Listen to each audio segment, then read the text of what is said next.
Hi, this is your host Shubham Tiwari, and I welcome you to Education Plus, a show brought to you by Wonder Publish magazine, where we try to bring in the institutional perspective to the discourse around education and, more importantly, education technology. Today's guest is Ms. Kesa Patel, who's principal at Ma Anandamayi Memorial School, Rishikesh. We would like to welcome Ms. Kesa Patel, Principal Kesa Patel, to Wonder Publish magazine. Thank you, Shubham, for a very warm welcome. And I'm really glad to be a part of this show. Looking forward to the questions and the interaction. We're glad to have you, ma'am. And let's begin with this second wave of pandemic. How is your school coping up with this new wave, newer, more deadlier wave? Thankfully, we haven't had any cases amongst the staff members. That's good, yeah. Everyone is safe and sound, staying healthy, staying indoors, and working rigorously online. We have had a revolution, Shubham, in terms of technology training in our school. Okay. And we have an ATL lab in our school, which is the Atal Innovation Lab. And through that, the ATL in charge took up a lot of technological trainings. Okay. And practically, I can see the revolution in the teachers in the sense that they have evolved with teaching methods, which are not very alien. Yes, they are, of course, like collages and videos and Adobe and things like that, creatives and things like that. Yeah. But they have become more faster in using it. They have become more comfortable in using it. There's no hesitation. There is no moving back. One thing I would like to mention is that our students faced a lot of problem in making videos, their own videos. Because being a part of ATL, when we upload activities, a lot of videos have to be made by the students. And these videos are uploaded. Now, what used to happen earlier was that they were too hesitant to make their own videos. Somewhere technology, somewhere internet, loads of problems. So when the teachers were trained thoroughly in how short videos can be made without a lot of fuss, and they can be done easily, they can be edited in this thing. So like the teachers got comfortable and the students are like too comfortable. So I'm really happy with that. Yeah, wonderful. Do you think the technology is going to be the mainstay of education in the future? All the advancements that we have seen so far, are they going to be there once the schools open up?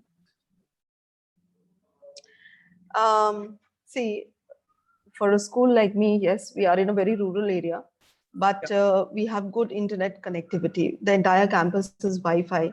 Yeah. So children come to school and really they enjoy Wi-Fi. Right. In the sense that they get to use so many new apps and things like that. They get connected over it. Right. Whether technology will stay, I guess, yes, we survived 1 year. This is the second year we are surviving. Definitely technology is staying. Yeah. But once the online classes, wean off and we are to offline classes, of course, I think a lot of offline activities will be much better. Absolutely. Because somewhere these screens are straining the children and the staff members. Right. So technology can be used to, technology can be used to upgrade professional development of the teachers, but definitely not too much for the children. Okay. So has there been any training programs for the teachers in terms of technological adoption? Yes, that is what I said, that through ATL, we have taken up too many technological trainings for the teachers. And recently we did the Adobe training program. Now we are coming up with the Microsoft training program. Apart from that, on a regular basis, we take small, training modules for the teachers related to technology on how to use. And the entire aim behind these trainings is to make a teacher comfortable in using whatever new tool or technical device that we are giving to the teacher. So the more the comfort level rises, the better they use. And the more creative they become. Yes, absolutely. You have been an educationist for 20 years now. So before I come to your journey, can you tell us what's the difference between an educationist and a teacher? If there is any. A very good question. Yes, there is. Okay. There is. See, when I started my journey of being a teacher, I was teaching, I was delivering. Of course, I was innovating, coming up with new techniques and teaching, but I was teaching what was there. gradually my vision became very strong that the students, the Indian students, lack a lot as far as reading skills are concerned. Okay. The potential and the love for reading is not developed. The Yep. fluency for reading is not there, neither in English, neither in Hindi. Okay. And I realized that the children who are very fluent readers automatically score very well in academics. Right. Okay. So, in other terms, I had a vision that yes, I want to develop children as readers so that they understand. See, reading develops everything. It develops creativity. Yeah. It develops thinking power. Yeah. It develops their speaking skills. It develops their writing skills. It gives them the confidence because they have the knowledge to speak whenever or wherever they are required to. Yeah. So now, ultimately, I have turned my mission into like wherever I go, I strongly believe in it and I strongly work on it to Yeah. develop more and more readers amongst the teachers also, as well as the students also. So definitely there is a difference between an educationist and a teacher. You Right. evolve when you teach for a long period of time, you evolve and you become an educationist. Right. So that is the journey and that is the difference. Absolutely, ma'am. And speaking of your journey, you started with teaching and got into administration. And earlier, when we were speaking, you said, it is because you were articulate enough that you got into administration. So, how would you describe that transition and your earlier days? Actually, also Shubham, I don't know. I'm a workaholic actually. Okay. I'm a bad workaholic. So when I work, I actually work 24 hours. I don't Nice. stop. Okay. So what happened was actually that since I was working such a lot, automatically I gained more skills, Yeah. more confidence. Right. Everything was more as compared to anyone else. So it was pretty easy to rise on the leadership ladder, to climb the ladder. Are you understanding? Yeah. So you need to outwork everyone, I guess. I don't know. I was like that. Okay. I was working in that manner. I never realized that I work like that. But when I did, when I'm here today, I realized that what happened was that I was working so much Yeah. that automatically I was outpacing people. So Correct. my skills were better, my confidence level was better, my thought process was more matured. Right. It was Absolutely. streamlined. Everything was better. So I climbed up the leadership ladder. I came into administration automatically. Makes sense. And then when Yeah. I came here, I realized that, okay, I have the power to make the changes, to bring about the changes. Absolutely. So that was something which hit me. And I started bringing the changes wherever I went. So I started making changes in terms of like English reading, writing, comprehension, Yeah. speaking, making children more vocal, making them attempt competitions, winning them, helping them to, and not helping them, Yeah. I mean, they did it on their own, I can't do much. Of But course. then Yeah. motivating them to participate, Right. do something out of the box. So that is how it happened. Wonderful, man. Wonderful. Because, it's so amazing because many of psychologists have said that if you can read, write, and speak, you're unstoppable. And you're the prime example of that. I don't know whether prime or not, but. So speaking about your other skills, you're an author as well. So when did you start your writing phase and what have you written so far? Your books? Can you tell us about that? Very interesting question again. Very interesting question. You know how I started my writing? Yes. I was writing earlier also, but then how I went deep into it. We were supposed to write lesson plans. Okay. And when we wrote, and those lesson plans were very lengthy ones. Okay, explanatory, full explanation, a lot of explanation was required there, and we had to write because by that time everything was not online. though Google was there, technology was there, everything was there. Like I was most of the time I was printing and sticking a printout in a register because I didn't want to write. So, but then it had to be long, it had to be explanatory, and my handwriting was very bad, actually very bad. So it was better for me. So I wrote, and when what instigated me towards writing was that the better lesson plan that I wrote, the more explanation I wrote about the topics, that why I'm taking up, why that aim, things like that. So our principal, Mrs. Chatterjee, she used to give stars.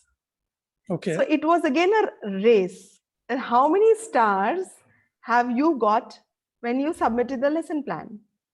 And how many stars did I get when I submitted the lesson plan? So those stars, and if it was written, like if it was just bare minimal written, she would just sign and finish it off.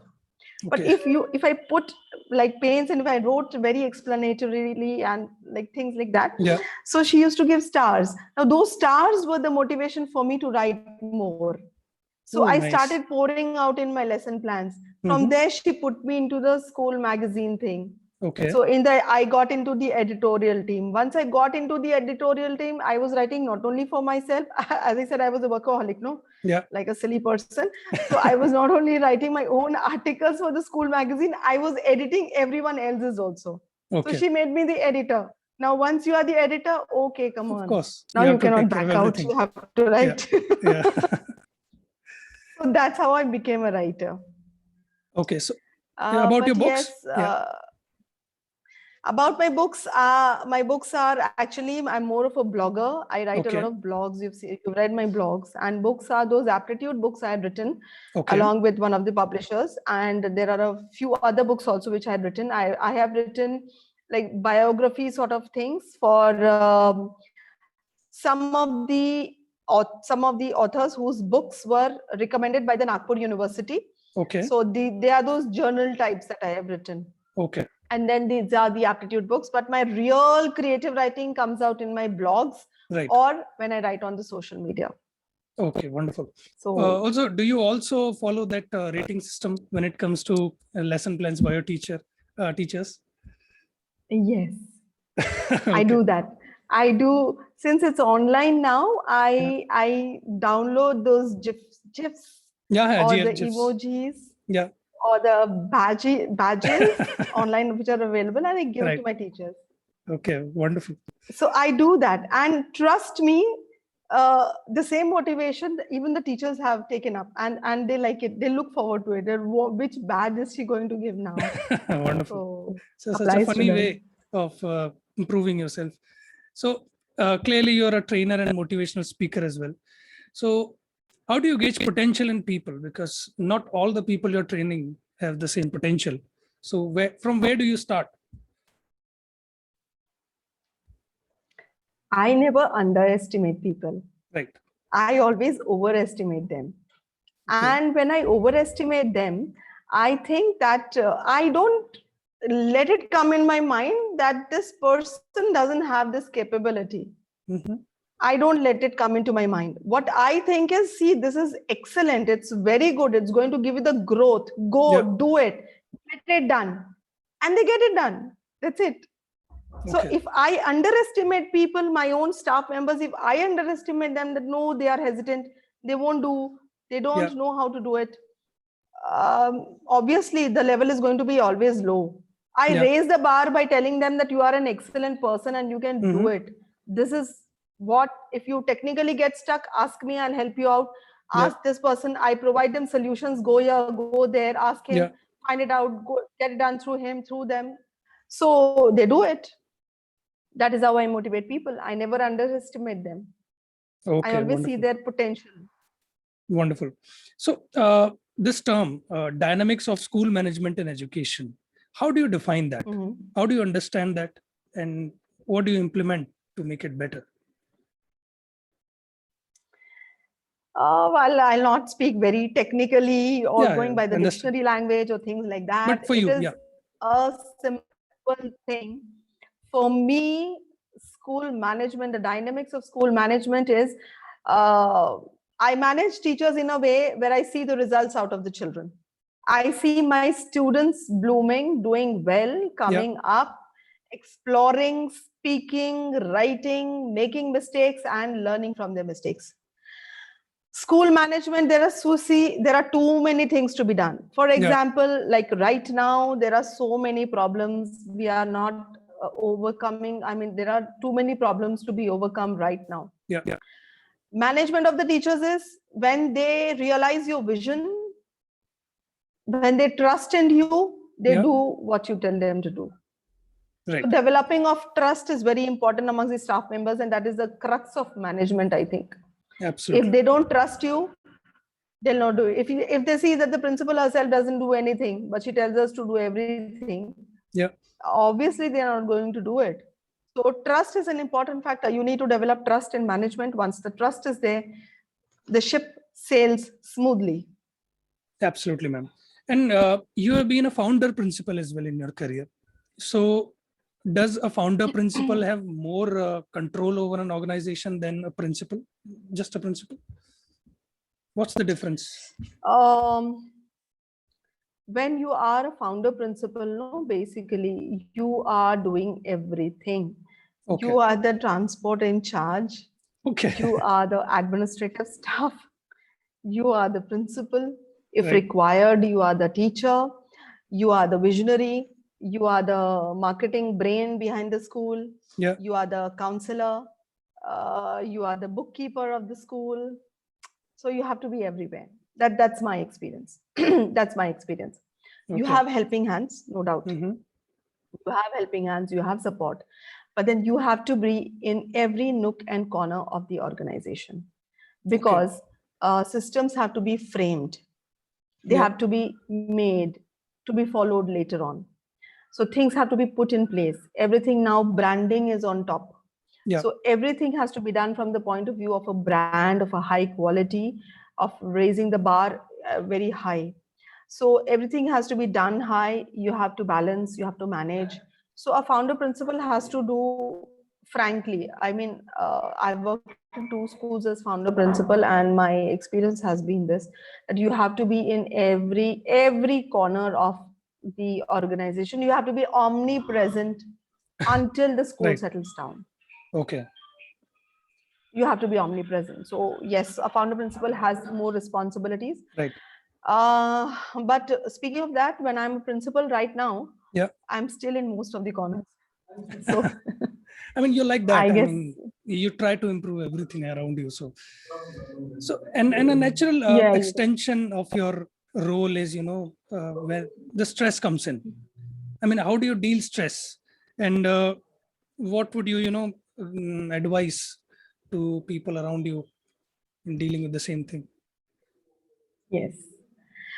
Stress is but a normal factor, because like nowadays, there are a lot of emergencies happening all around. Online emergencies also, and other emergencies also. Well, in a way where I handle stress is, see, I am a very diehard fan of a to-do list. So a to-do list is very important for me. Early in the morning or late in the evening or late in the night, whenever it is, I sit down and I make a detailed to-do list, thinking of every task that has to be done and completed on deadline. Because trust me, whatever I might say, procrastination is a deadly killer amongst the staff members. They don't realize it, but it is there. So to save them from procrastination, actually, a principal has to be hyperactive. So the point is that I rely, I'm telling you, I'm a diehard fan of a to-do list. I can write blogs and articles on that, because I have seen myself benefiting and coming out of it. Progressing and successing using the to-do lists. So when I make the to-do lists, I also make a note that I stick to doing it the next day. So then what happens is that most of my stress gets covered over there. I mean, I'm not that stressed out, because I have chalked out I have planned, I have mapped out what is on priority, which is to be done the next day. Right. And I'm doing that. So I'm focused. I'm not confused in my mind. Absolutely, ma'am. I know where all I have to work, and Yeah. I work diligently over there. That is one way. And the second way is, yes, I have really trained my mind to stay very calm in any emergency that arises. Yeah. And focus on what is to be done in a very rational manner. Well, that has to be developed over time. So if you Right. can balance these two, and the third one is, of course, the social media, where you have to like switch off internet forcefully Yeah. for at least 1 hour, 2 hour during the day, Right. during breaks. That is one thing. You just need to be off it. You need to switch off the internet completely, not look at any notifications. So It's very these hard. things I've Yes. used to, Yeah. yeah. So these things I've used to train myself so that I stay calm and focused and composed. Can you tell us how did you train yourself to stay calm when everything is asking you to be not to be calm? I mean, how did you do it? Yes, Shubham, meditation is one thing. Okay. I meditate a lot. I read so will not come into it. I think I meditate a lot.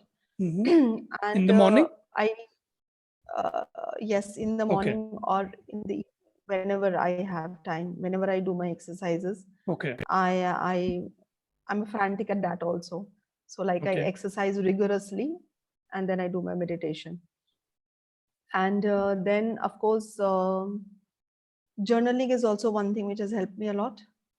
I Okay. have written, I journal down whatever my gratitudes, my aims, my ambitions, what I want to do in the next 2 years, 3 years, five Right. years, 1 month. I I'm a 360 degrees self-appraisal person. Okay. So like every week or every 10 days or every month, I do see what good I've done in the past month, what have I Okay. achieved. Right. So all these things make me happy. They keep me they keep me content, satisfied rather. Right. So this is it. And meditation has really helped me to Yeah. see exactly. Prioritizing is also one thing, Shubham. Like I make my to-do list sometimes run down to 2 pages, 3 pages, 4 pages also. Okay. Then I prioritize how much I do within a day. If I cannot do too much, I cut it off. Okay, I cannot do these things. So these things basically help me to keep calm and composed so that I can see what is coming, what is happening. Wonderful. So, ma'am, lastly, I mean, any message would you like to give to the parents? I mean, the young parents, because their kids have just, started going to the schools. They don't have much idea. They live solitary lives. They don't live with their parents. So, what advice would you give to them during these, because they're facing such troubled times? See, I'm sure that every parent is aiming to give the best of the education to their children. Yeah. But social skills are very important to be developed amongst the children, which is lagging nowadays because, as you said, they are living in nuclear families. Yes. So these social skills are very important. If you're doing a video call, please connect them to their whatever grandparents or relatives whom they are close to, or their friends, so that they develop the social skills which are important.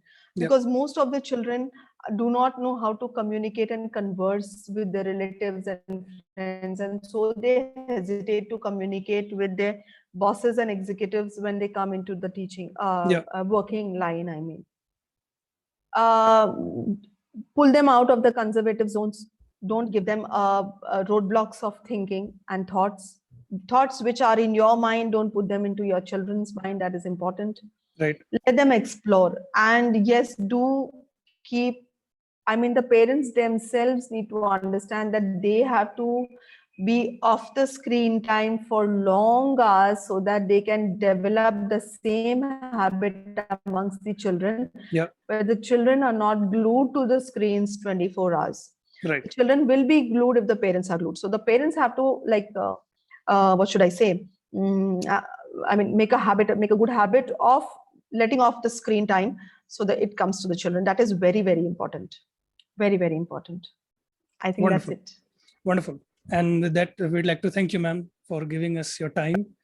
Thank you so much. Thank you. Thank you, Shubham. And Thanks.